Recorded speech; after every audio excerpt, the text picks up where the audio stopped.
पूरी निष्पक्षता से होगी जांच।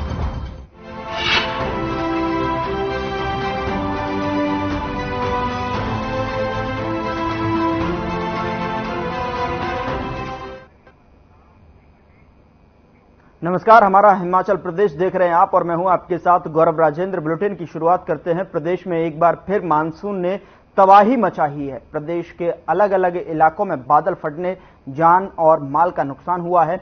प्रदेश में राहत और बचाव कार्य चल रहा है, साथ ही राजनीति भी जारी है। बीजेपी ने प्रदेश सरकार पर आपदा के लिए पहले से तैयार न रहने और लोगों तक समय से मदद न पहुंचाने का आरोप लगाया है।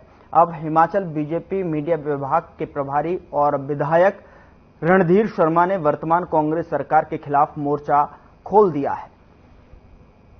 रणधीर शर्मा ने कहा कि प्रदेश में आपदा से भारी नुकसान हुआ है। इस संकट की घड़ी में बीजेपी प्रदेश सरकार के साथ खड़ी है।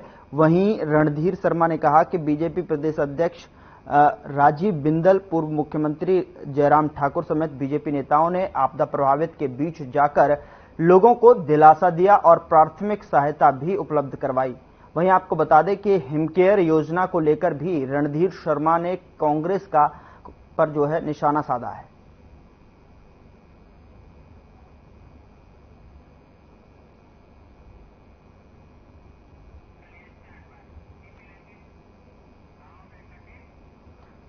उधर शिमला रामपुर के समेज में आई प्राकृतिक आपदा से प्रभावित परिवारों की मदद के लिए थिंक द बिग एनजीओ ने आगे आकर मानवता की मिसाल पेश की है।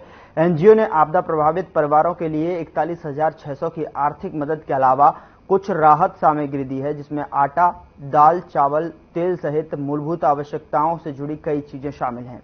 आपको बता दें कि बीते 31 जुलाई की मध्यरात्रि में आई जल प्रलय से शिमला के समेज में सब कुछ तबाह हो गया। पूरे गांव का नामो निशान मिट गया है। 3 दर्जन लोग काल का ग्रास बन गए हैं। जिन लोगों की जान बच गई है वो सरकार की ओर से बनाए गए राहत शिविरों में रहने को मजबूर है। वहीं एनजीओ के पदाधिकारियों ने कहा है कि मानवता के नाते हम सभी को उनकी मदद करनी चाहिए।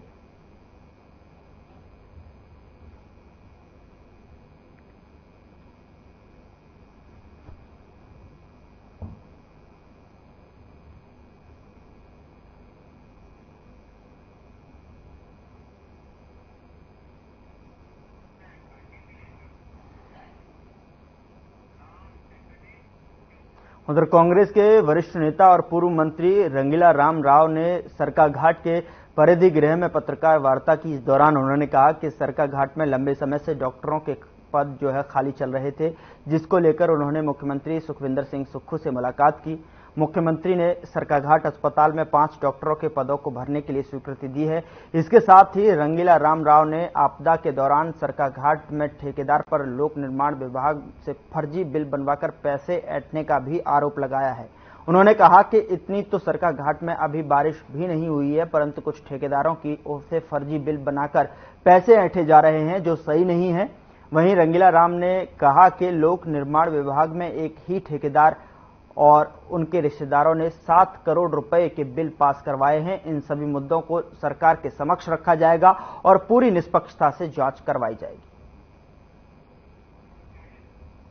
पूर्व मंत्री रंगीला राम राव ने प्रेस कॉन्फ्रेंस करके सरकाघाट में ठेकेदारों पर आरोप भी लगाए हैं और साथ ही साथ निष्पक्षता की जांच होने का भी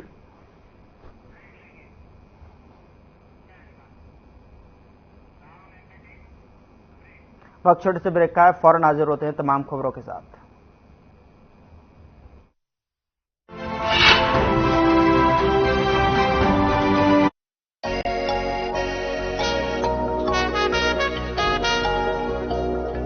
तुम हुस्न परी, तुम जाने जहां हो, इतनी हंसी ढूंढे तितलियां।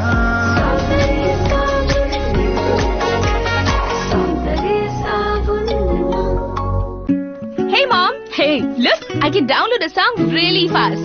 I can make dosas faster. Must be joking. आया के कड़ा है यार। आ गया घर बैठे, अब नो टेंशन, सीधा खाते में पेंशन, नॉन स्टॉप। फिर तो दौड़ेंगे ना अपने बूढ़े घुटने भी नॉन स्टॉप। हरियाणा सरकार ने अब सामाजिक सुरक्षा पेंशन की राशि 1000 से बढ़ाकर रुपए 3000 कर दी है। तभी तो बढ़ता जा रहा है। मारा हरियाणा, नॉन स्टॉप हरियाणा।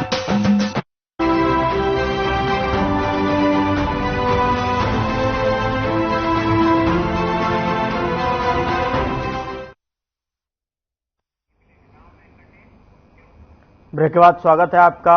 खबरों का रुख करते हैं। सिरमौर में रेणुका बांध विस्थापित संघर्ष समिति के अध्यक्ष विजय ठाकुर के नेतृत्व में बैठक आयोजित की गई। साथ ही साथ आपको बता दें कि इस बैठक में बोर्ड ऑफ डायरेक्टर यानी कि बीओडी की मीटिंग जल्द से जल्द कराए जाने पर भी चर्चा की गई, ताकि विस्थापितों के अहम मुद्दों पर का जो है फैसला आ सके। इसके अलावा लैंडलेस और हाउसलेस की लिस्ट को जल्द से जल्द तैयार की जाए, ताकि लोगों को पता चले कि कौन सा परिवार लैंडलेस में है और कौन सा हाउसलेस में है।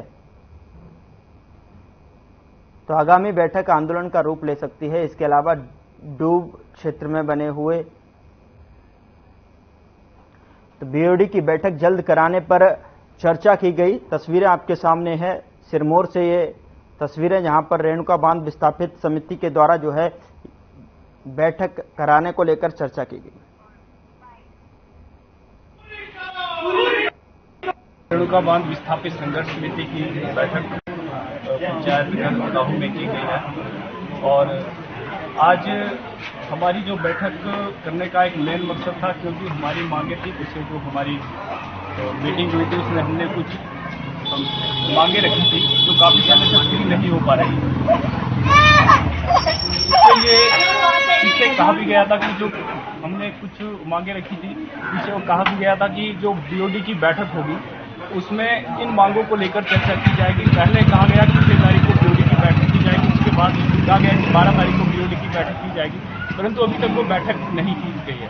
तो आज हमने चर्चा की है कि हम महाप्रबंधक जी, जो रेणुका डैम के महाप्रबंधक जी, उनके पास ये मांग रखें कि जल्दी से जल्दी जो है बीओडी की बैठक वो की जाए और जो हमारी मांगे हैं उसमें उन मांगों को शामिल किया जाए।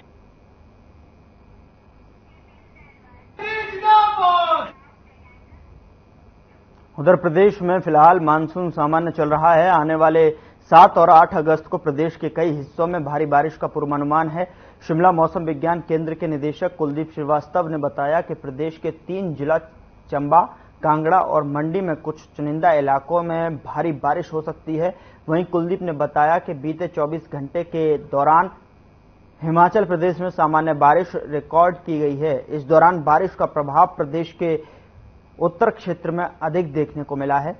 खासतौर पर लाहौल स्पीति, किन्नौर और कुल्लू जिले के ऊंचाई वाले इलाकों में अधिक बारिश दर्ज की गई है। उन्होंने कहा कि आगामी दिनों में भी प्रदेश के ज्यादातर हिस्सों में सामान्य बारिश होने का अनुमान है।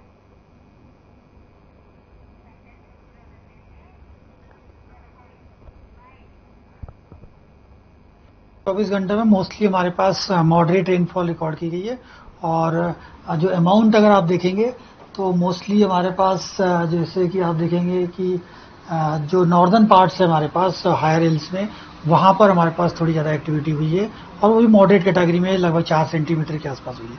बहुत कोई सिग्निफिकेंट अमाउंट में रेनफॉल दी हुई है। देखिए, चूंकि मानसून सीजन चल रहा है तो अभी 1-2 जगह पर हमारे पास हैवी रेनफॉल के एपिसोड चलते रहेंगे और जो कि मुख्यतः आप देखेंगे कि कांगड़ा, चंबा डिस्ट्रिक्ट और कह सकते हैं कि मंडी के आसपास रहने के चांसेस हैं और 7 तारीख के आसपास थोड़ी रेनफॉल एक्टिविटी में हमारे पास इंक्रीज होने के चांसेस है। उस समय हो सकता है कि 1-2 जगह पर heavy to very heavy rainfall हो जाए और उस समय ऑरेंज कलर के लिए भी हम लोग उम्मीद कर रहे हैं कि थोड़ा वार्निंग बढ़ेगी, क्योंकि जो मानसून ट्रफ है थोड़ा नॉर्थ की तरफ शिफ्ट होने के चांसेस है। उधर नालागढ़ में भी पुलिस ने खनन माफियाओं पर बड़ी कार्रवाई की है, जिसको लेकर खनन माफिया में हड़कंप मचा हुआ है। पुलिस ने गुप्त सूचना के आधार पर कार्रवाई करते हुए झिड़ीवाला में एक जगह अवैध खनन कर रहे जेसीबी मशीन और 2 टिप्परों को मौके से पकड़ा है। फिलहाल पुलिस का कहना है कि पुलिस माइनिंग एक्ट के थ्रू कार्रवाई करेगी और जहां भी माइनिंग होगी उस पर पुलिस की पैनी नजर रहेगी और अवैध माइनिंग करने वालों को किसी भी सूरत में बख्शा नहीं जाएगा। इस बारे में मीडिया से बातचीत करते हुए थाना प्रभारी नालागढ़ राकेश रॉय ने बताया कि एसपी बद्दी के नेतृत्व में पुलिस ने सुबह सुबह झिड़ीवाला में रेड मारकर वहां पर अवैध खनन कर रहे एक जेसीबी मशीन और 2 टिप्परों को मौके से पकड़ाया। उन्होंने कहा कि पुलिस माइनिंग एक्ट के थ्रू इन पर कार्रवाई करेगी।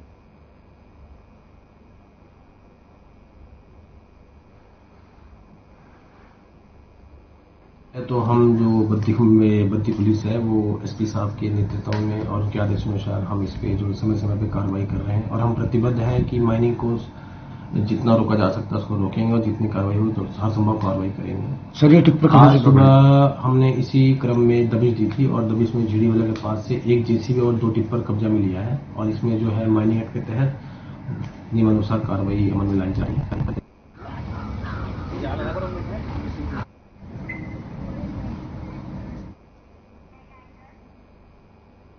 फिलहाल बुलेटिन में इतना ही। नमस्कार।